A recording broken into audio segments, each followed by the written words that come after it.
Hi guys, welcome to my vlog. Andito tayo ngayon sa na-develop na beach resort dito sa Barangay Makalang, Pangasinan. Ayan yung multipurpose hall nila. Andyan din yung dagat.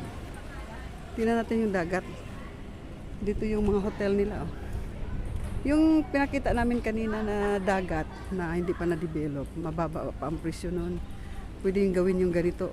May mga puno, magtanim ka ng puno ng dwarf na coconut nyug. Ayan, mga dwarf yan sila guys. Ang ganda guys, oh. Ang ganda ng beach dito sa Magalang, Pangasinan. Mali na ako. Magalang, Pangasinan. Ayan guys. Pwede nyo bilhin yung pinakita kong beach kanina. Pwede gawin ganito. Ang ganda. Bakasyonan.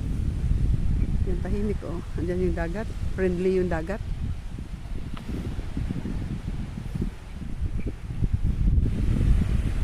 Yan.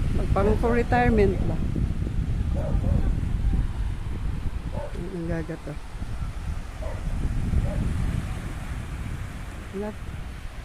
Ganda siya. Ganito, gayahin nyo to. Doon sa 2,000 square meter na pinakita natin kanina. Ayan, oh. Okay. PM lang po kung interesado po kayo, gusto nyo pong bumili ng mga beach resort dito sa Pangasinan. Marami pong binibenta dito na mayroong na develop na at saka yung hindi pa na-develop. Ayan guys, oh, ganda ng dagat guys.